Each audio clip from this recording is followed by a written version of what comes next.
Hello दोस्तों, संकल्प की ऑनलाइन क्लास में आप लोगों का स्वागत है। और आज हम लोग लेकर आए हैं जो हमारा उत्तराखंड पुलिस और ग्रुप सी की जो टेस्ट सीरीज चल रही है उसका आप लोगों का सेकंड भाग हमारा आज चला है। इसमें हम लोगों ने 25 प्रश्नों को लिया है जो कि आप लोगों का जिसमें उत्तराखंड जीके होगी, यानी कि जिसमें आप लोगों का उत्तराखंड है, जिसमें आप लोगों का हिंदी जीके होगी और जिसमें आप लोगों का सामान्य ज्ञान यानी कि जीएस भी जीके भी होगी। यानी कहने का मतलब ये है कि जो उत्तराखंड का पैटर्न है यूके ट्रिपल एससी के, उसके आधार पर ये आप लोग की सीरीज बनाई गई है। इसमें बहुत अच्छे क्वेश्चन हैं और साथ ही उनका एक अच्छा विश्लेषण भी किया गया है। तो चलिए स्टार्ट करते हैं। सबसे पहला यानी कि जो नंबर 1 प्रश्न बनता है हमारा वो क्या बनता है, तो हम यहाँ से बात करते हैं कि महात्मा गांधी अंतर्राष्ट्रीय हिंदी विश्वविद्यालय की स्थापना कब हुई। तो देखो यहाँ पर आप लोगों को पूछा गया है, जैसे आप लोगों का 1957 है, 1959 है, 1975 भी दिया गया है, लेकिन आप लोगों का जो सही आंसर होगा वो 1997 होगा। तो 1997 है। हालांकि जो ये विश्वविद्यालय है ये महाराष्ट्र के वर्धा में है। इसकी थोड़ी सी हम डिटेल और जान लेते हैं। चलिए बात करते हैं कि जो आप लोगों का महात्मा गांधी अंतर्राष्ट्रीय हिंदी विश्वविद्यालय है तो वो कहाँ पर आप लोगों का वर्धा महाराष्ट्र में। क्योंकि अगर कई बार नया क्वेश्चन दोबारा से बनता है तो रिपीट होता है, तो उसमें आप लोगों का क्या होता है वो ये पूछ सकता है कि कहाँ पर स्थित है। तो आप लोग को ये ध्यान रखना कि ये वर्धा महाराष्ट्र में स्थित है। और यदि कई बार ये भी पूछता है कि विद डेट यानी कि किस तारीख, तो ये आप लोग को ये भी ध्यान रखना है 1997 तो ठीक था, लेकिन आप लोग को 8 जनवरी भी याद रखना है कि 8 जनवरी 1997 में इसकी स्थापना वर्धा महाराष्ट्र में हुई थी। चलिए बात करते हैं नेक्स्ट क्वेश्चन की।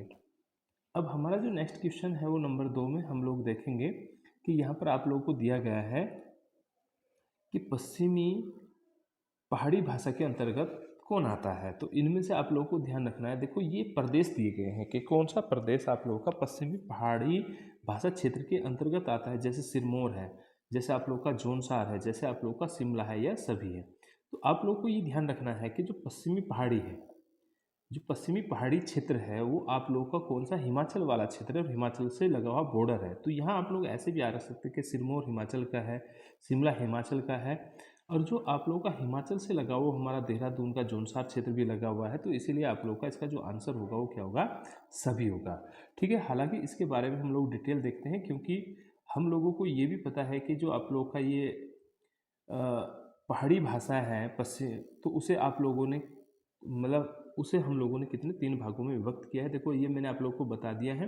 और एक और बात ध्यान रखनी है यहाँ पर आप लोगों का कि जो पश्चिमी पहाड़ी भाषाएं हैं वो विशेषकर कश्मीर से प्रभावित होती हैं। हालांकि इसके कुछ जो विशेषताएं वो राजस्थान से भी मिलती हैं। तो आप लोगों से ये पूछता, अगर यहाँ नया क्वेश्चन बनता है कि पश्चिमी पहाड़ी भाषा किससे प्रभावित है, तो आप लोग कश्मीर तो याद रखेंगे, कश्मीरी क्षेत्र से प्रभावित है। साथ साथ में राजस्थान भी आप लोग को याद रखना है क्योंकि इसके साथ में भी इसकी कई विशेषताएं होती हैं। और पश्चिमी पहाड़ी भाषा 3 प्रमुख उपभाषाओं में विभक्त है।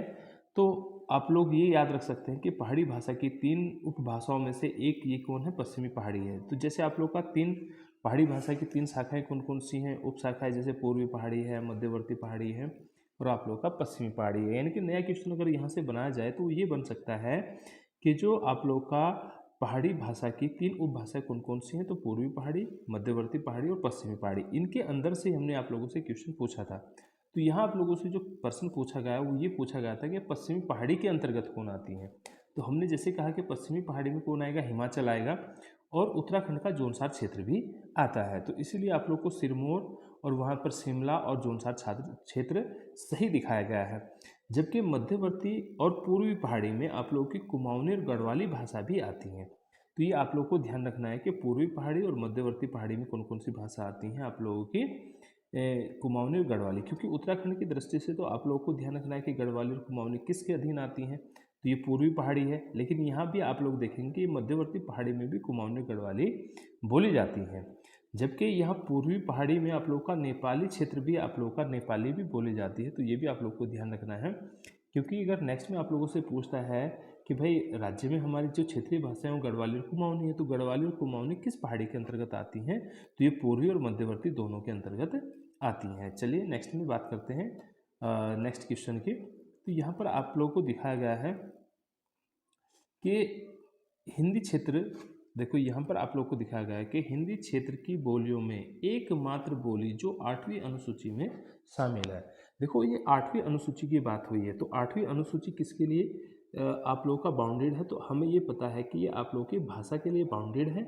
और इसमें आप लोगों की पहले मूल संविधान में आप लोगों की 14 भाषाएं थी, वर्तमान में अभी आप लोगों की 22 भाषाएं हैं। ये भी आप लोग को ध्यान रखना है कि 8वीं अनुसूची में कितनी भाषाएं हैं, तो अभी कितनी हैं, 22 हैं। और जो मूल संविधान है उसमें कितनी थी, आप लोगों की 14 थी। और जो 8वीं अनुसूची है उसमें क्या दिया गया है, तो आप लोग को ये भी ध्यान रखना है कि 8वीं अनुसूची में भाषा के लिए बाउंडेड की गई है। तो यहाँ ये पूछा गया है कि जो देखो बोली एक होती है बोली और एक होती है भाषा। तो यहाँ ये पूछा गया है कि 22 भाषाओं में एकमात्र बोली ऐसी है जिसे हमने 8वीं अनुसूची में शामिल किया है। तो यहाँ पर आप लोग को जैसे भोजपुरी दिया है, मगही दिया है, जैसे मगही और भोजपुरी दिया है, जैसे मैथिली दिया है, तो जो सही आंसर होगा वो कौन होगा, आप लोगों का मैथिली होगा। क्योंकि मैथिली बोली है और इसे 8वीं अनुसूची में शामिल किया गया है। हालांकि इसके बारे में थोड़ा सा और हम डिटेल जानते हैं। तो देखिए आप लोगों को दिया गया है कि जैसे हमारी भारतीय संविधान की 8वीं अनुसूची है, तो 8वीं अनुसूची में आप लोग की कितनी भाषाएं हैं, 22 है। ये आप लोग को ध्यान रखना है। जबकि मैंने अभी आप लोग को बताया कि मूल संविधान में कितनी भाषाएं हैं, तो मूल संविधान में आप लोग की 14 भाषाएं थी, लेकिन वर्तमान में हमारी कितनी है, 22 भाषाएं हैं। जिस भाषाओं को अगर हम देखते हैं जैसे असमिया है, बांग्ला है, गुजराती है, हिंदी, कन्नड़, कश्मीरी, कोंकणी, मलयालम, मणिपुरी, मराठी, नेपाली, उड़िया, पंजाबी, संस्कृत, सिंधी, तमिल, तेलुगु, उर्दू, बाड़ो, डोगरी और मैथिली है। देखो यहाँ से प्रश्न पूछा गया था, ठीक है ना। और आप लोग का कौन है, संथाली भाषा यहाँ पर है। हालांकि हम लोग याद रख सकते हैं कि ये जो आप लोगों की मैथिली भाषा है, ये आप लोगों का क्या है, ये आप लोगों का 92वें संविधान संशोधन के द्वारा आप लोग की जोड़ी गई थी। और ये संविधान संशोधन 2003 में हुआ था।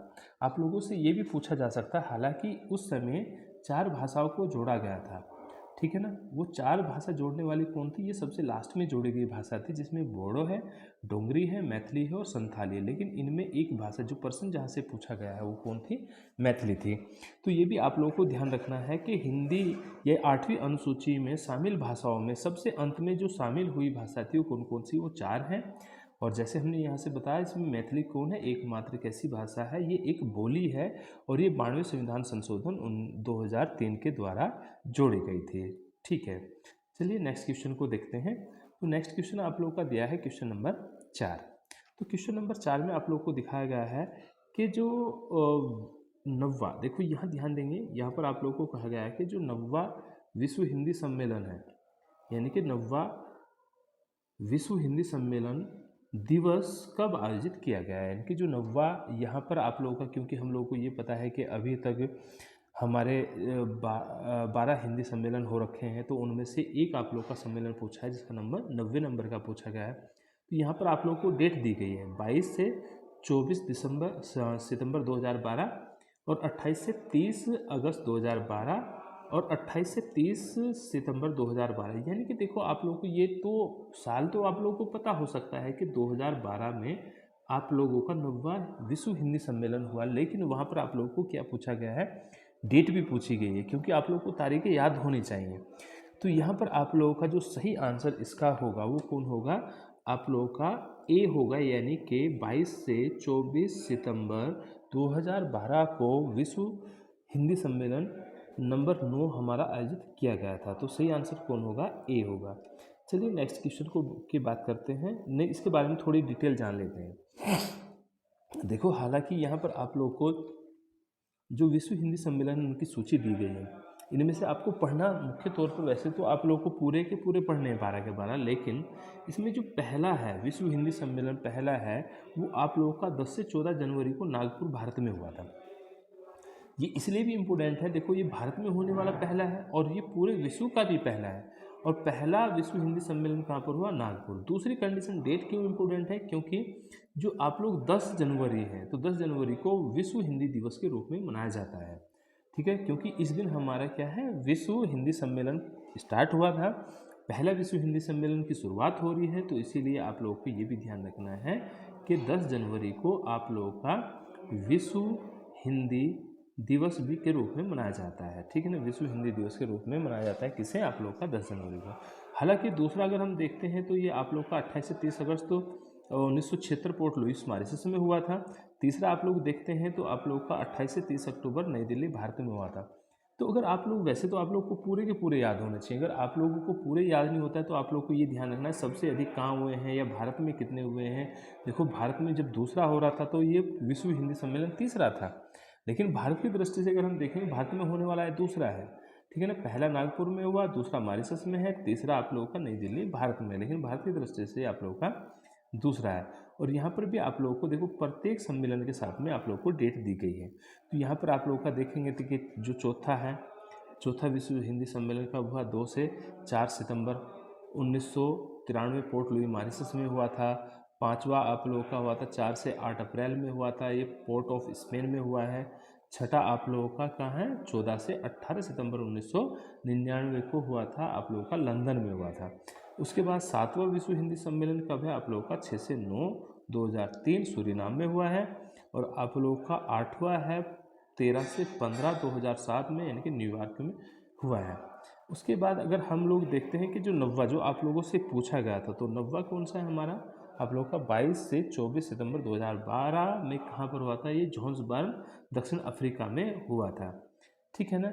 अब देखो दक्षिणी अफ्रीका में ये एकमात्र हुआ है, इसलिए ये इम्पोर्टेंट हो सकता है, इसीलिए हमने इसको शामिल यहाँ पर किया गया है। क्योंकि हमने भारत में पढ़े हैं तो देखो भारत में तीसरा जब हुआ तो वो भोपाल में हुआ 2015 में, हालांकि ये पूरे विश्व का 10वां था, लेकिन भारत में जब हुआ तो ये तीसरा था। क्योंकि भारत में पहला हुआ, पहले के बाद तीसरा हुआ, तीसरे के बाद अभी आप लोगों का कौन सा हुआ, 10वां हुआ। उसके बाद 11वां विश्व हिंदी सम्मेलन 18 से 20 अगस्त 2018 को पोर्ट लुई मॉरिशस में हुआ था। और 12वां ये अभी तक का अंतिम है, जो आप लोगों का 15 से 17 फरवरी 2023 को फिजी में हुआ। तो अभी आप लोगों को देखो यहाँ से क्या क्या याद रखना है कि भाई भारत में कितने हुए हैं, मॉरिशस में कितने हुए हैं। नौवां इसलिए इम्पोर्टेंट है क्योंकि ये दक्षिणी अफ्रीका में होने वाला पहला हिंदी सम्मेलन था। उसके साथ में आप लोग को ये भी ध्यान रखना है कि अभी तक कितने विश्व हिंदी सम्मेलन हो चुके हैं, तो अभी तक केवल 12 विश्व हिंदी सम्मेलन हो चुके हैं। चलिए नेक्स्ट क्वेश्चन की बात करते हैं। तो क्वेश्चन नंबर आप लोगों का देखते हैं हम लोग 5। तो क्वेश्चन नंबर 5 में आप लोग को दिया गया है देवनागरी लिपि के मानकीकरण के बारे में कौन सा कथन सत्य नहीं है। तो आप लोग को ये दिया गया है कि मानकीकरण के बारे में इनमें से कौन सत्य नहीं है। तो यहाँ दिया गया है, पहला ऑप्शन देखते हैं, प्रत्येक ध्वनि के लिए एक स्वतंत्र वर्ण प्रतीत हो। दूसरा दिया है शब्दों को लेकर लिपि अर्थभेद न हो। और तीसरा दिया है किसी वर्ण प्रतीक से एक से अधिक ध्वनि उच्चारित ना हो। तो देखो ये सारे के सारे सत्य हैं, तो इसीलिए यहाँ पर आप लोगों का असत्य कोई नहीं है। आप लोग को ये ध्यान रखना है कि इसमें असत्य कोई नहीं है, क्योंकि देवनागरी लिपि के बारे में सभी जो आप लोग को दिए गए हैं सभी सही हैं। तो इसलिए जो इसका जो सही आंसर होगा वो कोई नहीं, क्योंकि इसमें सारे सत्य हैं तो असत्य कोई नहीं है। तो इसीलिए इसका ऑप्शन कौन होगा, डी होगा। चलिए बात करते हैं क्वेश्चन नंबर 6 की। अब देखो 5 क्वेश्चन हमने हिंदी के शामिल किए थे और 5 से हम अब स्टार्ट करेंगे। तो हमने इसमें 10 से 15 क्वेश्चन किसके लिए हैं, उत्तराखंड जीके के लिए हैं। तो चलिए स्टार्ट करते हैं। सबसे पहले यहाँ आप लोग को जो उत्तराखंड का क्वेश्चन है, तो क्वेश्चन नंबर 6 से आप लोग का शुरू होता है। तो यहाँ पर आप लोग को दिया निम्न में से सही सम्मिलित नहीं है, यानी कि इनमें से ये देखना है कि कौन आपका सही से सम्मिलित नहीं किया गया है। तो यहाँ आप लोग को जैसे दिया गया है कि चंपावत 1997, देखो ये आप लोग को दिया गया है कि जब इनकी स्थापना हुई थी। उत्तराखंड में जनपदों की संख्या 13 है और 13 जनपदों की आप लोग को स्थापना पता होनी चाहिए, तो ये स्थापना पूछी गई है। हालांकि देखो चंपावत के साथ में रुद्रप्रयाग भी बना था 1997 में, ये आप लोग को ध्यान रखना है। और क्योंकि रुद्रप्रयाग, चंपावत और आप लोगों का बागेश्वर 1997 के हैं, तो जो तीनों छोटे हैं वो हमारे कितने हैं, 1997। तो इसके साथ में आप लोग 1997 याद रख सकते हैं। यहाँ पर आप लोगों को ये पूछा गया नहीं शामिल है, तो देखो उत्तरकाशी के साथ चमोली और पिथौरागढ़ 1960 के हैं, तो ये भी सही है अभी तक ना। तो देखो चंपावत भी सही था और आप लोग का उत्तरकाशी भी सही था। अब बात करते हैं उधम सिंह नगर की। तो उधम सिंह नगर को अगर हम लोग देखते हैं तो ये भी 1995 का है, ठीक है। हालांकि नैनीताल की अगर हम लोग बात करते हैं तो नैनीताल आप लोग का 1891 में स्थापित हुआ था, यानी कि क्योंकि नैनीताल के साथ में अल्मोड़ा भी 1891 का है, तो इसीलिए हमारा जो दिया गया है वो कौन है आप लोगों का, ये गलत होगा। क्योंकि हमें ये पता है ये कब का है, 1891 का है। और 1891 में 2 जनपदों की स्थापना हुई थी। एक आप लोग का नैनीताल है, दूसरा आप लोग का कौन है, अल्मोड़ा है। तो इसमें ये आप लोग का गलत दिया गया है। तो आप लोग को यहाँ पर 13 जनपदों की के आप लोगों को क्या होना चाहिए, जो स्थापना वर्ष है वो आप लोगों की याद होने चाहिए। चलिए क्वेश्चन नंबर 7 को देखते हैं। तो क्वेश्चन नंबर 7 में आप लोगों को ये दिया गया है कि रुद्रप्रयाग जनपद से कौन कौन से जनपद की सीमा लगी। यानी कि आप लोगों को पहले तो ये पता होना चाहिए कि जैसे हमारा टिहरी है, टिहरी से हमारे जैसे हमारा पौड़ी है, तो पौड़ी से हमारे सबसे अधिक जनपद लगे हैं। यानी कि उत्तराखंड के अंतर्गत ही आपको ये बताना है रुद्रप्रयाग जनपद से कौन कौन से जनपद लगे हैं। तो देखो, अगर आप लोग ऑप्शन के अकॉर्डिंग देखते हैं तो मुझे ये पता होना चाहिए कि रुद्रप्रयाग से लगने वाले जनपद की संख्या कितनी है, 4 है। तो यहाँ आप लोग को ये जो 3 वाले ऑप्शन है वो तो अपने आप में हट जाएंगे। टिहरी, चमोली, उत्तरकाशी, इसमें तो 3 दिया गया है, इसमें भी 3 दिया गया है, डी में भी। तो ए और डी तो पहले ही बाहर हो जाएंगे अगर हमें ये पता हो कि लगे हुए जनपद कितने हैं, 4 है। तो अब यहाँ देखते हैं कि टिहरी है, चमोली है, पौड़ी है, उत्तरकाशी है। तो देखो, यहाँ आप लोग को ये भी ध्यान रखना है कि इससे जो लगे हुए जनपद हैं वो आप लोग का टिहरी, चमोली, पौड़ी और उत्तरकाशी है। यानी कि आप लोग का जो बी ऑप्शन है वो क्या होगा, सही होगा। देखो, क्वेश्चन को कैसे निकालते हैं ये आप लोग समझ सकते हैं कि देखो, हमने सबसे पहले यही ज्ञात किया कि आप लोग के जनपद कितने लगे हैं, 4 है। तो हमने 3 वाले ऑप्शनों को यहाँ से बाहर निकाल दिया। अब हमारे पास 4 वाले 2 ऑप्शन बचते थे। हालांकि अल्मोड़ा कुमाऊं का है, ठीक है ना। अल्मोड़ा किसका, कुमाऊं का। अल्मोड़ा किससे लगता है आप लोगों का, अल्मोड़ा लगता है नैनीताल और चमोली, गढ़वाल के 2 जनपदों से लगता है, चमोली और आप लोगों का पौड़ी से। चलिए बात करते हैं। तो यहाँ इसका जो सही आंसर होगा वो कौन होगा, बी होगा, क्योंकि इससे 4 जनपद आप लोगों के लगे हैं। नेक्स्ट क्वेश्चन को देखते हैं। क्वेश्चन नंबर हमारा 7 है। तो क्वेश्चन नंबर 7 में आप लोगों को यहाँ पर एक कूट दिया गया है। अच्छा क्वेश्चन है, क्योंकि देखो सबसे ज़्यादा आप लोगों के जो पर्सन बनाए जाते हैं यूकेपीएससी के अंतर्गत, वो कूट में बनाए जाते हैं। तो आप लोगों को यहाँ 2 वाक्य दिए हैं और इनके बारे में आप लोगों को सही गलत का निर्णय लेना है, क्योंकि यहाँ उपरोक्त के संदर्भ में निम्नलिखित में से कौन सा एक सही है। आप लोगों को ये बताना है कि इनमें से कौन सही है। तो ऑप्शन के अकॉर्डिंग हम लोग करेंगे। तो ऑप्शन जैसे आप लोगों को यहाँ पर दिए गए हैं कि सबसे पहले आप लोगों को, पहले तो पर्सन को देखते हैं। तो सबसे पहले आप लोगों को दिया गया है कथन नंबर 1, उत्तरांचल राज्य की विधायिका में कुल 70 सदस्य हैं। दूसरा दिया है राज्य में एक सदनात्मक विधायिका है। देखो, हमारे यहाँ ये तो बिल्कुल सही है कि एक सदनात्मक होती है, क्योंकि हमारे यहाँ केवल क्या है, विधानसभा है और विधानसभा सदस्यों की संख्या 70 है। ये भी सही है, यानी कि ए और बी दोनों सही हैं। तो डायरेक्टली हम ये कह सकते हैं ए और आर दोनों सही हैं। तो हम लोग ऑप्शन देखते हैं, ऑप्शन कैसे दिए गए हैं। ए और आर दोनों सही हैं, बिल्कुल सही हैं। आर ए का सही स्पष्टीकरण है। ए आर का, देखो इसने कहा आर ए का सही स्पष्टीकरण है। दूसरा आप लोग को दिया गया है ए और आर दोनों सही हैं किंतु स्पष्टीकरण नहीं है। और यहाँ पर दिया गया है ए सही है किंतु आर गलत है। दूसरा आप लोग को दिया गया है कि ए गलत है किंतु आर सही है। तो 8 का जो हमारा सही आंसर है वो क्या होगा, आप लोगों का सी होगा। क्योंकि देखो यहाँ यहाँ पर आप लोग को क्वेश्चन पढ़ने में थोड़ा सा ध्यान रखना है कि यहाँ द्विसदनात्मक दिया गया है। तो द्विसदनात्मक नहीं है, हमारी क्या है, एक सदनात्मक है। तो इसलिए ये गलत होगा। और 70 सदस्य हैं क्योंकि हमारे यहाँ एक सदनात्मक है। हमारे यहाँ केवल कौन होती है, विधायिका होती है। ये हमने थोड़ा सा पढ़ने में मिस्टेक हो गई थी। ये द्विसदनात्मक है, द्विसदनात्मक हमारे यहाँ नहीं है। इसीलिए आप लोग का आर गलत है और ए सही है। तो यहाँ आप लोग को ध्यान रखना है, ए सही है किंतु आर गलत है। तो इसीलिए आप लोग का सी ऑप्शन क्या है, सही है। चलिए बात करते हैं क्वेश्चन नंबर 9 की। तो जो आप लोग का क्वेश्चन नंबर 9 आप लोग को दिया गया है, तो वो आप लोग को चलो ये दिया गया है। तो यहाँ पर हम लोग देखेंगे कि उत्तरांचल उत्थान परिषद का गठन कब और किसने किया। तो आप लोग को देखो कब और किसने दिया है। यहाँ पर आप लोग को ऑप्शन दिए हैं 30 से 31 मई 1982 को डी पंत द्वारा या गोविंद बल्लभ पंत द्वारा या शोभन सिंह जीना द्वारा। तो देखो यहाँ अलग अलग व्यक्तियों के नाम दिए हैं। तो ऐसे में आप लोगों को अगर व्यक्ति का नाम हो याद हो तब भी आप लोग इस प्रश्न को कर सकते हैं। तो ये शोभन सिंह जीना द्वारा आप लोगों का इसका स्थापना की गई थी। तो इसीलिए 30 से 31 मई 1988 आप लोग को ध्यान रखना है। और ये आप लोग का सी ऑप्शन आप लोग का सही हो जाएगा। तो इसका जो आंसर सी है वो क्या है, बिल्कुल सही है। चलिए बात करते हैं क्वेश्चन नंबर 10 की। तो आप लोग का जो क्वेश्चन नंबर 10 दिया गया है, यहाँ पर आप लोग को कहा गया है कि उत्तराखंड में स्वच्छ सुजल शक्ति सम्मान 2023 किसे प्रदान किया गया है? तो देखिए, सबसे पहले तो हमें याद रखना है कि ये करंट अफेयर का पर्सन है। ये किसका है? क्योंकि 2023 में जो पुरस्कार मिला है उसके बारे में पूछा गया है। तो ये आप लोगों का एक करंट अफेयर का पर्सन है। तो जैसे इसमें आप लोग को ऑप्शन दिए गए हैं कि कविता देवी है, निकिता चौहान है, सविता देवी है और आप लोगों का कौन है? निकिता तोमर है। तो इसमें हम लोगों को ये पता है कि एक तो कविता देवी और एक निकिता चौहान, दो को ये आप लोगों का प्राइज़ दिया गया था। तो इसीलिए 1 और 2 इसका सही ऑप्शन होगा। तो यानी कि सी ऑप्शन में दिया है 1 और 2, ये आप लोगों का क्या है? इसका सही ऑप्शन है। तो 10 का आप लोगों को सी याद रखना है। हालांकि इसके बारे में थोड़ी सी हम लोग और जानकारी लेते हैं कि देखो, आप लोगों का जो 2000 हमारे यहाँ स्वच्छ सुजल शक्ति सम्मान 2023 है। सबसे पहले ये पूछता है देता कौन है?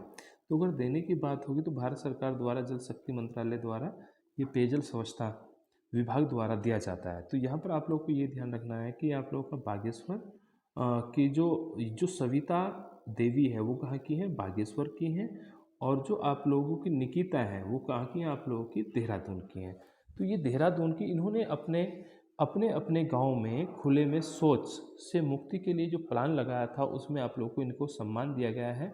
और ये सम्मान 4 मार्च 2023 को अंतर्राष्ट्रीय महिला दिवस के रूप में दिया गया था। क्योंकि यहाँ से एक नया प्रश्न ये भी बनता है कि अंतर्राष्ट्रीय महिला दिवस कब मनाया जाता है? तो आप लोग को ध्यान रखना है कि वो कब का है? 4 मार्च का है। ठीक है, चलिए बात करते हैं नेक्स्ट में। तो नेक्स्ट क्वेश्चन की को अगर हम देखते हैं तो यहाँ पर आप लोगों का 11 नंबर आप लोगों का क्वेश्चन दिया गया है। और उसमें कहा गया राज्य के पहले मल कीचड़ उपचार संयंत्र का निर्माण किस जनपद में किया गया है? तो मल कीचड़ अगर उपचार संयंत्र की बात करते हैं, जैसे ऑप्शन आप लोगों का उधम सिंह नगर है, हरिद्वार है, जैसे आप लोगों का कौन है? चमोली है। तो यहाँ पर आप लोगों को ध्यान रखना है कि ये उधम सिंह नगर की किच्छा में स्थापित किया गया है। तो इसका जो आंसर होगा वो कौन होगा? ए सही होगा। और अगर प्रॉपर जगह भी पूछता है तो आप लोगों को किच्छा याद रखना है। हालांकि इसकी डिटेल में हम लोगों ने उसको लिखा है। तो देखते हैं, इसकी थोड़ी सी डिटेल हम लोगों ने लिखी है कि जो आप लोगों का राज्य का सबसे पहला है। पहले तो ये ध्यान रखना कि राज्य के पहले मल कीचड़ उपचार संयंत्र ये उधम सिंह नगर के कहाँ पर लगाया? रुद्रपुर के भी किच्छा में लगाया गया है। देखो, किच्छा में लगाया गया, लेकिन किस योजना के अंतर्गत? तो आप लोगों को योजना भी याद रखनी है कि ये एक अमृत प्रोग्राम के नाम से प्रोग्राम चलाया गया था, जिसके अधीन ये आप लोगों का संयंत्र लगाया गया है। ठीक है, और ये कहाँ पर है? आप लोग का रुद्रप्रयाग के किच्छा में है। आप लोग को ये ध्यान रखना है। तो उधम सिंह नगर इसका सही आंसर था। नेक्स्ट में आप लोग को क्वेश्चन दिया गया है, क्वेश्चन नंबर 12। और क्वेश्चन नंबर 12 में कहा गया है कि गलत युग्म का चयन कीजिए। तो गलत युग्म का चयन करना है तो जैसे आप लोग को दिया है हर्षवंती बिष्ट है, उन्हें पद्म, यानी कि यहाँ पर आप लोग को ये दिया गया है व्यक्ति और उन्हें मिलने वाले पुरस्कारों की सूची दी गई है। जैसे सुखदेव पांडे हैं, उन्हें पद्मश्री दिया गया है। जैसे परिमार्जन नेगी है, उन्हें अर्जुन पुरस्कार दिया है। जैसे दीप जोशी है, उन्हें रेमन मैग्सेसे पुरस्कार दिया गया है। तो आप लोग को ये भी ध्यान रखना है कि जो इसमें गलत का चयन करना है। तो जो आप लोग का हर्षवंती बिष्ट है, क्योंकि इनका संबंध किससे है? इनका संबंध है आप लोग का पर्वतारोही से। और इन्हें आप लोग का 1981 में अर्जुन पुरस्कार दिया गया था। तो इसीलिए ये ऑप्शन क्या होगा? आप लोगों का गलत होगा, क्योंकि इन्हें आप लोगों का क्या दिया गया? अर्जुन पुरस्कार दिया गया और इनका संबंध पर्वतारोहण से है। तो ये आप लोगों का आंसर कौन होगा? वो ए होगा, क्योंकि यहाँ पर आप लोगों से गलत ही पूछा गया है। चलिए बात करते हैं इसकी थोड़ी सी। अगर हम लोग डिटेल देखते हैं तो यहाँ पर आप लोगों को डिटेल में दिया गया है कि जो आप लोगों की हर्षवंती बिष्ट हैं वो मूल रूप से पौड़ी जनपद के वीरोखाल विकास खंड के हैं। ठीक है ना। हालांकि हम लोग ये जान सकते हैं कि ये पर्वतारोही है, ये हमें पहले से याद रखना था कि ये कौन है? पर्वतारोही है। और इसके साथ में आप लोगों को ये भी याद रखना है कि भारतीय पर्वतारोहण फाउंडेशन की पहली महिला अध्यक्ष भी यही चुनी गई थी। क्योंकि यहाँ से नया प्रश्न ये बन सकता है कि भारतीय पर्वतारोहण फाउंडेशन की पहली महिला अध्यक्ष कौन है? क्योंकि जब आप लोगों को ऑप्शन दिए जाएंगे तो वहाँ जैसे बछंद्री पाल का ऑप्शन भी हो सकता है। तो आप लोग को ये भी ध्यान रखना है कि भारतीय पर्वतारोहण फाउंडेशन की पहली महिला अध्यक्ष के रूप में चुनी गई है, इसलिए ये इम्पोर्टेंट बनती है। और इन्हें 1981 में अर्जुन पुरस्कार दिया गया था। ठीक है ना। तो आशा है मुझे कि वो आप लोगों का ये जो प्रश्न है वो आपको समझ आया होगा और इसकी डिटेल भी आप लोग को अच्छी लगी होगी। बात करते हैं नेक्स्ट क्वेश्चन की। तो यहाँ पर 13 में दिया गया है कि खुमरी के मुखिया को जौनसार में क्या कहा जाता था? तो देखो, खुमरी को अगर हम देखते हैं तो खुमरी क्या थी? जहाँ पर ग्राम पंचायत होती थी, यानी ग्राम पंचायत को पहले खुमरी कहा जाता था। इसलिए आप लोगों को याद रखना है कि खुमरी के जो मुखिया हैं, जबकि ऑप्शन में खत सायणा, ग्राम सायणा, खुमरीपति या खत राज दिया गया है, तो लेकिन ये खुमरी किसे कहते हैं, गांव को कहते हैं, इसलिए ग्राम के प्रधान को हम ग्राम सायणा कहते हैं और इसलिए बी ऑप्शन इसका क्या होगा, सही होगा। जबकि खत सायणा, खत खत सायणा किसे कहते हैं, खत यानी कि खेत के जो मुखिया होते हैं उन्हें खत सायणा कहते हैं। और ये खुमरीपति और खत राजी आप लोगों का एक्स्ट्रा में लिखे गए हैं, तो आप लोगों को ये ध्यान रखना है। जो खुमरी हैं ये जौनसार क्षेत्र में पहले ग्राम के स्थान पर, चूँकि हमने इसकी थोड़ी सी डिटेल भी लिखी है, तो देखो हमने पहले कहा खुमरी क्या है, पहले जौनसार के लोग ग्राम पंचायत की जगह पर जो समिति होती थी उसे खुमरी कहते थे, ठीक है ना। हालांकि अब ग्राम पंचायत के मुखिया को सायणा कहते हैं, यानी कि इसको अब क्या कहते हैं, ग्राम पंचायत कहते हैं, इसलिए उसे सायणा कहते हैं। खुमरी के मुखिया को ग्राम सायणा कहा जाता है और खेतों के मुखिया को खत सायणा कहा जाता है, ठीक है। नेक्स्ट में बात करते हैं क्वेश्चन नंबर आप लोगों की 14 की। तो क्वेश्चन नंबर, तो देखिए 14 नंबर क्वेश्चन को हम लोग देखते हैं। यहाँ पर आप लोगों को फिर से दिया गया है कि गलत युग्म का चयन कीजिए। तो जैसे ए ऑप्शन दिया है होली हिमालय, ये पुस्तकें हैं किसने लिखी है, ये पूछा गया है। तो जैसे होली हिमालय है सरमन ओकले हैं, जैसे गढ़वाल हिमालय या गढ़वाल गजेटियर्स हैं, ये किसका वाटसन है। जैसे ब्रिटिश गढ़वाल गजेटियर है, ये किसका, प्रकाश थपलियाल, यहाँ ऑप्शन में दिया गया है। और अल्मोड़ा गजेटियर किसका है, वाटसन। तो यहाँ पर लोगों को क्या ढूंढना है, गलत ढूंढना है। तो आप लोगों का गलत में अगर हम यहाँ देखते हैं तो यहाँ पर ये तो आप लोग का होली हिमालय बिल्कुल ठीक है, ओकले का है, गढ़वाल गजेटियर्स वाटसन का है और अल्मोड़ा गजेटियर भी वाटसन का है, जबकि ब्रिटिश गढ़वाल गजेटियर भी वाटसन का ही है, तो वाल्टन का, सॉरी वाल्टन का है। तो इसीलिए आप लोग का ये आप लोग का गलत होगा, यानी कि जो ऑप्शन सी है वो आप लोग का क्या होगा, सही उत्तर होगा, क्योंकि ये भी किस है, वाल्टन का है। चलिए नेक्स्ट में क्वेश्चन को देखते हैं। तो यहाँ पर आप लोग का 15 नंबर क्वेश्चन जो दिया गया है उसमें दिया गया है कि उत्तरांचल राज्य की अस्थायी राजधानी के लिए स्थान, ध्यान देंगे यहाँ आप लोगों को स्थान चयन हेतु पूछा गया है कि स्थान चयन हेतु राज्य सरकार द्वारा बनाया गया आयोग कौन सा था। उस आयोग का नाम पूछा है जिसने स्थान का चयन करना था, क्योंकि हमारे यहाँ अभी देखो दो राजधानियों के अभी हमारे देहरादून में राजधानी चल रही है, बाकी गैरसैंण को भी अस्थायी राजधानी कहा जाता है, लेकिन आयोग जो बनाया गया था उस आयोग का नाम बताना जिसने स्थान का चयन करना था। तो जैसे यहाँ पंत आयोग है, लिब्राहन आयोग है, दीक्षित आयोग है, मुखर्जी है। तो यहाँ पर देखो ऑप्शन वैसे तो एक ही ऑप्शन ऐसा है जिसे देखते ही आपको पता लगता है कि ये दीक्षित आयोग है। दीक्षित आयोग को एक जिम्मेदारी दी गई थी कि आपको राजधानी के लिए क्या है, स्थान का चयन करना है। और ध्यान ये देंगे कि इस आयोग ने देहरादून को सबसे उपयुक्त बताया था, क्योंकि ऑप्शन में जब गैरसैंण भी होगा तो वहाँ आप लोग कंफ्यूज हो सकते हैं, इसलिए आप लोग को ये ऑप्शन ये भी जरूर ध्यान रखना है कि जो दीक्षित आयोग का गठन किया गया था वो अस्थायी राजधानी की खोज के लिए किया गया था। यह आयोग 1994 में बनाया गया था। यहाँ से दूसरा क्वेश्चन ये भी बनता है कि दीक्षित आयोग का गठन कब हुआ। तो दीक्षित आयोग का गठन कब का है, आप लोगों का 1994 का है। और उस समय जब मुख्यमंत्री थे वो कौन थे, हमारे मुलायम सिंह यादव थे। आप लोगों को ये भी ध्यान रखना है, क्योंकि यहाँ से आप लोगों से ये पूछ सकता है कि जब दीक्षित आयोग का गठन हुआ तो किसके शासनकाल में हुआ, तो मुख्यमंत्री कौन है, मुलायम सिंह यादव हैं। हालांकि इन्होंने जो समिति बनाई थी वो डीडीहाट जिले के लिए बनाई थी, लेकिन दीक्षित आयोग ने जब अपनी रिपोर्ट दी तो उसने ये कहा था कि देहरादून अस्थायी राजधानी होनी चाहिए, ये सबसे उपयुक्त है, क्योंकि ये राष्ट्रीय राजधानी से दूरी के साथ जनसंख्या की दृष्टि से भी बेहतर होगी। तो आप लोगों से अगर ये पूछता है कि वह दीक्षित आयोग ने किस स्थान को चुना था, तो वो कौन है, देहरादून है। दीक्षित आयोग का गठन कब हुआ, तो 1994 है। दीक्षित आयोग का गठन किसके शासनकाल में हुआ, तो आप लोग को ध्यान रखना है मुलायम सिंह यादव। यानी कि एक पर्सन के साथ में आप लोग 2 से 3 क्वेश्चन भी कर सकते हैं।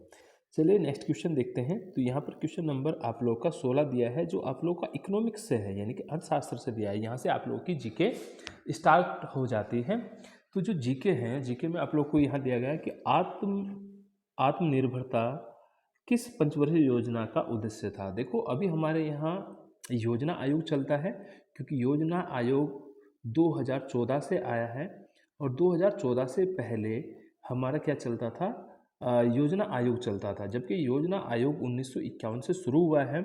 लेकिन यहाँ आप लोगों से ये पूछा गया है कि आत्मनिर्भरता किस पंचवर्षीय योजना का उद्देश्य था।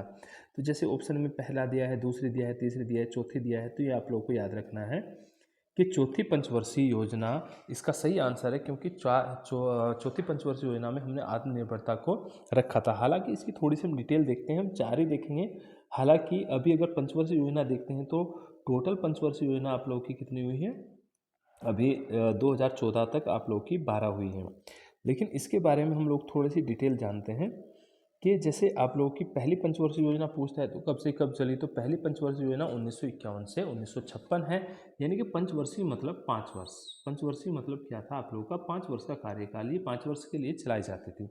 दूसरी 56 से 51 है, तीसरी 61 से 66 है। लेकिन यहीं पर तीसरी पंचवर्षीय योजना के बाद अवकाश काल आ गया था, ये 3 साल का अवकाश काल चला था, यानी कि 66 से 67, 67 से 68, 68 से 69। तो आप लोग को ये ध्यान रखना है कि तीसरी पंचवर्षीय योजना के बाद 3 साल का अवकाश काल आया था, और चौथी पंचवर्षीय योजना जब हम लेकर आए, क्योंकि सभी पंचवर्षीय योजना का अपना उद्देश्य अलग अलग था। यहाँ पर प्राथमिक क्षेत्र को, यानी कि पहली पंचवर्षीय योजना में प्राथमिक क्षेत्र को बढ़ावा देना था, दूसरे में हमारा उद्योग था, तीसरे में उद्योग तथा कृषि दोनों लिया गया था, और जैसे ही हमारा अवकाश काल आया तो इसी में आप लोगों का हरित क्रांति भी आई थी। हालांकि चौथी पंचवर्षीय योजना हमारा क्या है, आत्मनिर्भरता को दर्शाती है, जो आप लोगों की 1969 से 1974 तक हमारी चली थी। ठीक है, और ये पंचवर्षीय योजना जो थी वो किस फॉर्मूले पर आधारित थी, गॉडगिल के फॉर्मूले पर आधारित थी। ये भी आप लोग को ध्यान रखना है कि चौथी पंचवर्षीय योजना किस पर आधारित थी, गॉडगिल के फॉर्मूले पर आधारित थी। देखो, हालांकि अभी तक मोस्टली जो आप लोगों के एग्ज़ाम होते हैं उसमें 4 से 5 पंचवर्षीय योजना तक ही पूछा जाता है, इसलिए हमने यहाँ 4 नंबर तक आप लोगों को अच्छी डिटेल दी है। क्योंकि इसके बाद जैसे आप लोग को चौथी पंचवर्षीय योजना हो रही थी तो इसी समय 14 बैंकों का आप लोगों का स्थापना भी हुई थी, आप लोग ये भी याद रख सकते हैं। और साथ में आप लोग को ये ध्यान रखना है कि जब आप लोगों का पंचवर्षीय योजना हमारी चल रही थी तो अब हमारे इसके स्थान पर 2014 से क्या हो गया था, नीति आयोग आ गया है। तो योजना आयोग के स्थान पर हमारा अब कौन चल रहा है, नीति आयोग चल रहा है। ठीक है ना, और नीति आयोग को चलाने वाले कौन थे, हमारे प्रधानमंत्री नरेंद्र मोदी जी हैं। बात करते हैं नेक्स्ट क्वेश्चन की। तो यहाँ पर आप लोग को दिया गया है 17 नंबर क्वेश्चन में, विनिवेश विभाग किसके अंतर्गत आता है। तो विनिवेश किसके हैं, तो देखो निवेश की जितनी भी जिम्मेदारी है, यानी कि पैसे वालों के पास आएगा, जिसके पास बजट रहता है तो बजट किसके पास रहेगा, वित्त मंत्रालय के। तो ये आप लोग ऐसे ही याद रख सकते हैं। तो इसका पहला ही ऑप्शन सही है, वित्त मंत्रालय। ठीक है, नेक्स्ट में आप लोग चलेंगे 18 नंबर क्वेश्चन को हम लोग देखते हैं। हालांकि इसकी डिटेल हमने नहीं दी। तो हमारे जो 18 नंबर क्वेश्चन है, तो 18 नंबर में दिया है हाल ही में। हाल ही मतलब अभी हमारा 2024 चला है जब हम ये आप लोगों का एग्ज़ाम बना रहे हैं।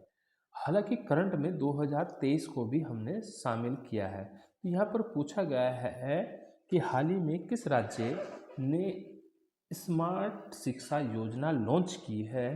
तो जैसे आप लोग को मध्य प्रदेश, राजस्थान, उत्तर प्रदेश और हरियाणा ऑप्शन में दिए गए हैं। तो आप लोग को ये ध्यान रखना है कि जो इसका सही ऑप्शन होगा वो कौन होगा, आप लोग का राजस्थान होगा। राजस्थान ने स्मार्ट शिक्षा योजना लॉन्च की है। ठीक है ना, ये करंट अफेयर का क्वेश्चन है जो जीके में दिया गया है। चलिए बात करते हैं क्वेश्चन नंबर 19 के। तो यहाँ पर 19 में दिया गया है कि जो प्रारूपण समिति ने भारतीय संविधान का पहला प्रारूप कब प्रकाशित किया। देखो, ये वही प्रारूप समिति है जिसके जो अध्यक्ष थे वो BR अम्बेडकर थे। हालांकि जब संविधान सभा में ये आप लोगों से पूछा गया है कि उन्होंने अपना पहला प्रारूप कब प्रकाशित किया था, तो यहाँ पर जैसे आप लोगों का मई 1948 दिया है। देखो 1948 सभी ऑप्शन में है, तो इसीलिए आप लोग को माह भी याद रखना है। तो यहाँ आप लोग ये ध्यान रखेंगे कि ये फरवरी माह में किया गया था। तो फरवरी मतलब फरवरी 1948 में इन्होंने अपना पहला जो प्रारूप है वो प्रकाशित किया था। जबकि संविधान सभा हमारी 1946 में गठित हो गई थी।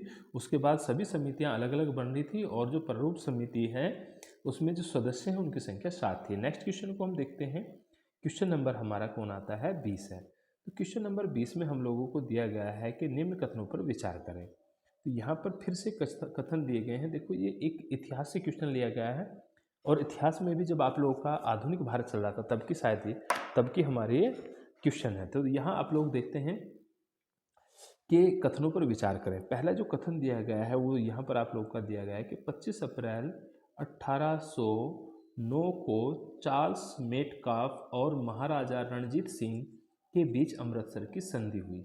यानी कि आप लोगों को ये याद रखना है कि जो अमृतसर की संधि है वो कब हुई, तो यहाँ पर आप लोगों को डेट जो दिया गया है वो 25 अप्रैल आप लोगों का 1809 दिया गया है। अब दूसरे को अगर हम लोग दूसरे ऑप्शन को देखते हैं तो दूसरा ऑप्शन आप लोगों को दिया गया है कि भैरोवाल की संधि 9 मार्च 1846 को हुई। इस संधि के तहत राजा दलीप सिंह के संरक्षण हेतु अंग्रेज सेना का प्रवास पंजाब को माना गया।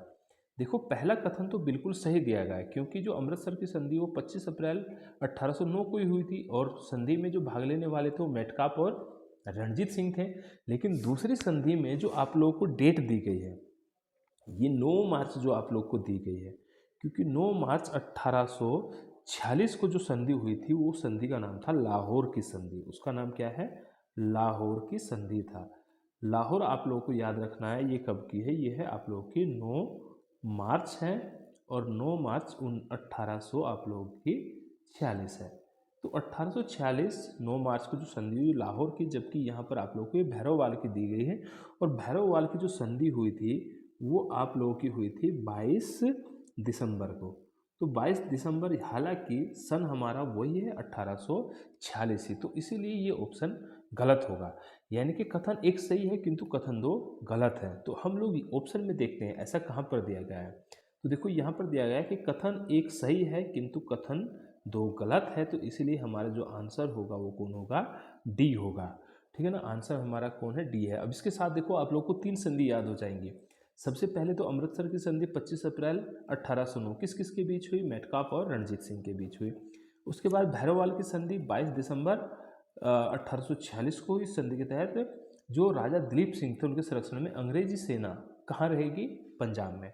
लाहौर की संधि हुई 9 मार्च 1846 को। चलिए बात करते हैं नेक्स्ट क्वेश्चन की। तो यहाँ पर आप लोगों को क्वेश्चन नंबर आप लोगों का दिया है 21। देखो ये विश्व इतिहास से दिया गया क्वेश्चन है। तो यहाँ पर आप लोग को दिया गया है कि हिटलर की आत्मकथा का नाम क्या था। देखो ये इसलिए मतलब पेपर ऐसा बनाया गया, इसमें ज़्यादा से ज़्यादा चैप्टरों को शामिल यानी कि सिलेबस के अनुसार चैप्टर शामिल किए गए हैं। तो देखो जैसे यहाँ पूछा गया है कि हिटलर की आत्मकथा क्या थी, क्योंकि हिटलर ने जो अब अपनी आत्मकथा लिखी तो जब वो जेल गए थे तो उन्होंने वो लिखी थी, तो उसका यहाँ पर आप लोगों का नाम पूछा है। तो यहाँ आप लोगों का जैसे मीन कैंप है, जैसे आप लोगों का किंग है, जैसे लाइफ जर्नी है, जैसे वर्मी है, तो जो इसका सही आंसर होगा वो कौन होगा? ए होगा, मीन कैंप। हालांकि हिटलर के बारे में हम थोड़ी सी और जानकारी लेते हैं। तो हिटलर जो आप लोगों का था वो हिटलर कहाँ का था? जर्मनी का। सबसे पहले तो आप लोगों को ये भी ध्यान रखना है कि हिटलर कहाँ का है? जर्मनी का है। और इन्होंने एक दल बनाया था जिसका नाम था नाजी दल, क्योंकि हिटलर, ये सबसे ज़्यादा अभी तक पूछे जाने वाला है प्रश्नों में से एक है कि हिटलर के बारे में बहुत ज़्यादा पूछा जाता है। तो हिटलर ने जो दल बनाया था उसका नाम क्या था? नाजी दल था। हालांकि इसका जन्म अगर आप लोग याद रखते हैं तो अच्छी बात है, नहीं भी याद रखते हैं तो भी आप लोग का 1% चल जाएगा ग्रुप सी के लिए और पुलिस के लिए, क्योंकि इसका जन्म 20 अप्रैल 1889 को ऑस्ट्रिया हुआ था। ऑस्ट्रिया के ब्रोना नामक शहर में हुआ था। और हिटलर बचपन से चित्रकार बनना चाहते थे, लेकिन जब प्रथम विश्व युद्ध हुआ तो हिटलर ने जर्मनी की तरफ से लड़ा था। युद्ध में वीरता के लिए इसे आयरन क्रॉस प्राप्त हुआ था। यानी कि डायरेक्टली ये कह सकते हैं कि अगर यहाँ से क्वेश्चन आता है कि हिटलर को किस युद्ध के बाद आयरन क्रॉस दिया गया, तो वो कौन है? आप लोगों का प्रथम विश्व युद्ध है। और प्रथम विश्व युद्ध कब से कब चला? तो 1914 से 1918 चला था।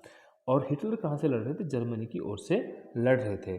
तो हिटलर ने फिर अपनी एक नई पार्टी बनाई थी। हालांकि इसके बारे में अगर हम थोड़ा सा देखेंगे तो उसके बाद हिटलर के बारे में आप लोगों को जो जानना था वो ये इम्पोर्टेंट रहता है कि हिटलर ने जब अपनी आत्मकथा लिखी, देखो ये एक बात, जब जेल में गए थे तो उन्होंने जेल में हिटलर ने अपनी आत्मकथा लिखी थी जिसका नाम क्या था? मिन कैप था। ठीक है ना, तो ये आप लोगों को याद रखना है। चलिए नेक्स्ट करते हैं। और एक और सबसे इम्पोर्टेंट रहता है हिटलर में कि इसने जब अपना प्रतीक चिन्ह बनाया था तो वो स्वास्तिक को बनाया था। ठीक है ना, अपना जो प्रतीक चिन्ह है वो कौन है? स्वास्तिक को बनाया है। नेक्स्ट क्वेश्चन को देखते हैं, क्वेश्चन नंबर 22। ये आप लोग का भूगोल से लिया गया है। तो भूगोल पृथ्वी की झलक को स्वर्ग से देखने वाला अब हम में विज्ञान है, ये कथन किसका है? ये कथन दिया गया है भूगोल के बारे में, आप लोगों से ये पूछा गया है किसका कथन है। तो जैसे आप लोगों का कैलिडियस दिया गया है, जैसे टोलेमी दिया गया है, या ए और बी दोनों दिए गए हैं। तो देखो ये जो कथन है ये दोनों ने कहा था, यानी कैलिडियस और टोलेमी दोनों हैं, तो इसलिए आप लोग का सी ऑप्शन इसका क्या होगा, सही होगा। चलिए बात करते हैं क्वेश्चन नंबर 23 की। तो क्वेश्चन नंबर 23 में फिर से आप लोग को एक कथन दिया गया है। तो आप लोगों को ये कहा गया है कि कथन पर विचार करें और सही उत्तर का जवाब दें। तो यहाँ पर आप लोगों को दिया गया है कि उत्तरी गोलार्ध 10 डिग्री से 40 डिग्री उत्तरी अक्षांश के मध्य सबसे अधिक लवणता पाई जाती है। देखो महासागरों में लवणता की बात हो रही है। दूसरा है दक्षिणी गोलार्ध में 10 डिग्री से 30 डिग्री दक्षिणी अक्षांश के मध्य सबसे अधिक लवणता पाई जाती है। तो अगर हम ये ऑप्शन देखते हैं तो ये तो बिल्कुल सही दिया गया है, लेकिन यहाँ पर अगर हम ए ऑप्शन को देखते हैं, क्योंकि उत्तरी गोलार्ध में जो दिया गया है वो आप लोगों का कितना है, वो 20 डिग्री से आप लोगों का कितना दिया गया है, 40 डिग्री तक दिया गया है। तो इसीलिए यहाँ पर जो कथन एक है वो असत्य है, ठीक है ना, और जो कथन 2 है वो सत्य है। कथन क्यों एक असत्य है, क्योंकि यहाँ 20 से 40 होता तो सही होता, लेकिन इसने 10 से 40 दिया है। तो इसीलिए आपको ध्यान देना है कि एक गलत होना चाहिए और दूसरा सही होना चाहिए। देखो यहाँ पर दिया है कि कथन एक गलत है किंतु 2 सही है, तो इसलिए जो ऑप्शन है वो सी इसका सही होगा। ठीक है, बात करते हैं क्वेश्चन नंबर आप लोग के 24 की। अब क्वेश्चन नंबर 24 में आप लोगों को पूछा गया है कि यहाँ पर आप लोगों का निम्नलिखित में से गलत का चयन करें। किसका चयन करना है, आप लोगों का गलत का चयन करना है। अब जब हम गलत का चयन करेंगे तो इसमें सही को देखना है। तो हमें पता है कि भारतीय प्राणी विज्ञान सर्वेक्षण केंद्र यहाँ ऑप्शन के अकॉर्डिंग कलकत्ता दिया है, पारिस्थितिकी विज्ञान बेंगलुरु दिया है, भारतीय वन प्रबंधन देहरादून दिया है, हिमालयन पर्यावरण एवं विकास अल्मोड़ा दिया गया है। तो यहाँ पर जो सही आंसर होगा वो आप लोगों का क्या होगा, सी होगा, क्योंकि भारतीय वन प्रबंधन संस्थान देहरादून में नहीं है, ये आप लोगों का कहाँ पर है, भोपाल में है। ये कहाँ पर है आप लोगों का, भोपाल में है। और भोपाल कहाँ हुआ, मध्य प्रदेश। इसीलिए देखो अगर पूछता है भारतीय प्राणी विज्ञान संरक्षण केंद्र कलकत्ता बिल्कुल ठीक है, परिस्थिति विज्ञान बेंगलुरु ठीक है, और हिमालय पर्यावरण एवं विकास का जो केंद्र है वो कहाँ है आप लोगों का, अल्मोड़ा उत्तराखंड में स्थित है, लेकिन भारतीय वन प्रबंधन संस्थान ये कहाँ पर है आप लोगों का, भोपाल में है। इसीलिए सी ऑप्शन इसका गलत होगा। बात करते हैं क्वेश्चन नंबर 25, और इस का मतलब इस सीरीज का हमारा सबसे अंतिम क्वेश्चन होगा ये। तो देखिए इसमें आप लोग को दिया गया है, यहाँ पर फिर कथन दिए गए, कथन पर विचार करें। तो देखो कस्तूरबा गांधी कथन अगर देखते हैं, कस्तूरबा गांधी विद्यालय की योजना 20 जुलाई 2004 को सरकार ने देश भर में SC/ST के लिए चलाई। दूसरा ऑप्शन कथन दिया गया है, कस्तूरबा गांधी विद्यालय योजना 20 जुलाई 2004 को, यहाँ तक ठीक है, सरकार ने देश भर के SC/ST OBC एवं मुस्लिम समुदाय की लड़कियों के लिए चलाई है। तो देखो दोनों में सटीक जो आंसर है वो कौन है, आप लोगों का कथन नंबर 2 है। देखो यहाँ हम कथन एक को सही इसलिए नहीं कह सकते क्योंकि वहाँ केवल SC और ST दिया गया है, केवल SC और ST दिया गया है। तो इसीलिए आप लोगों को ध्यान रखना है कि कथन एक आप लोगों का गलत है और कथन 2 आप लोगों का सही है। तो कथन एक गलत है और कथन 2 आप लोगों का सही है, तो इसका आंसर भी आप लोगों का कौन होगा, सी होगा। तो चलिए इसके साथ हमारी आज की जो टेस्ट सीरीज है वो समाप्त होती है। और आप लोगों को अगर टेस्ट सीरीज अच्छी लगती है तो आप लोग कमेंट कर सकते हैं, ठीक है ना, कमेंट करें और लाइक करें और अपने दोस्तों को भी शेयर करें। जय हिंद।